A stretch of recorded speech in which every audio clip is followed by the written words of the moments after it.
Hello guys, this is Shubhadeep. Welcome to my channel. So in this tutorial, we will talk about our real-time scenario based SQL question. So here you can see this is our sales table.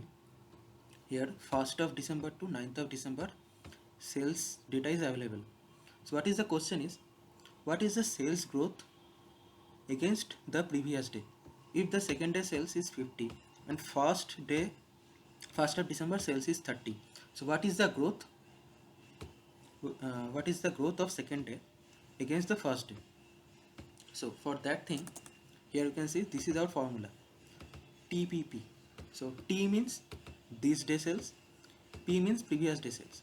So if I get the difference between this day and previous day sales with the result set, I will divide it with the previous day sales. So if I do it, I will get the what is the growth against the first day sales. I will give you the table structure and the data set in my video description. So for that thing, I need what? I need hold the table. So select star, comma. I need these day sales. This is our this day sales. So sales price. Then I need to minus it with previous day sales. How will get the previous day sales? With the lag function. So what lag function will do? By default, it will take one row behind value. So if it is second day sales is 50, lag function will take the 1st December sales. So lag of sales price, lag of sales price.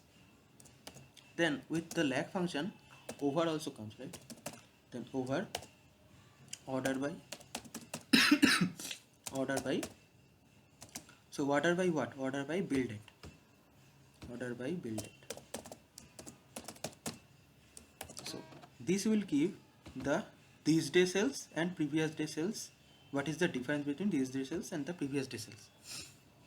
Okay, I'll give the name as sales difference.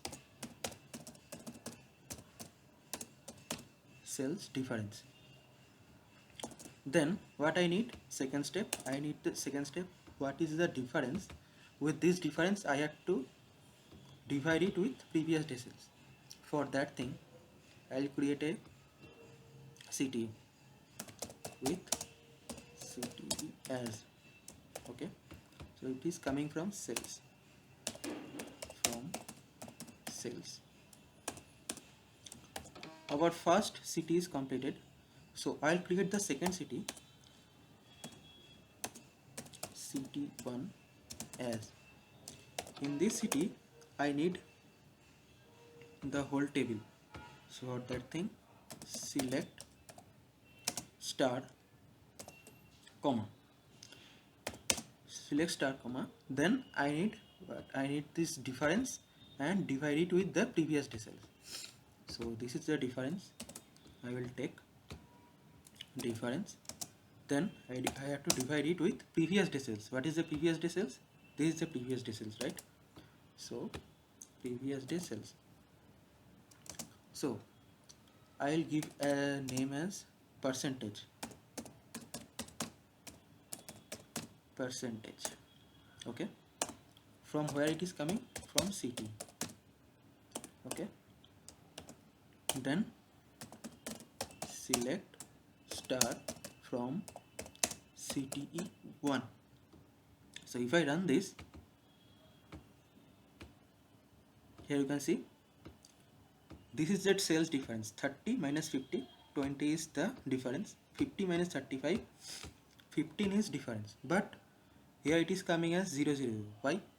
Because when it is dividing it with the previous day sales, both are the integers. Okay, both the data type is integers. So we have to convert it with float data type, second one. So what I have to do? I have to cast it. So cast, then as here as float. Okay, so if I do it and then I execute it, here you can see so it is coming as 0.66. so what I have to do, again one step, I have to multiply with 100. so if I do multiply with 100, then here you can see, if I execute it, here you can see, so 30, previous day 30, second day is 50, difference is 20, and 66% growth. Here you can see last day 8th of December sales was 53, 9th of December sales was 60, difference is 7, and 13% growth. Here you can see 52 and 51 minus 1%, minus 1.92% growth. So like this we can get what is the sales growth against the previous year in SQL. So if you like my videos, please subscribe my channel, share it among your friends. Thank you guys. Thank you.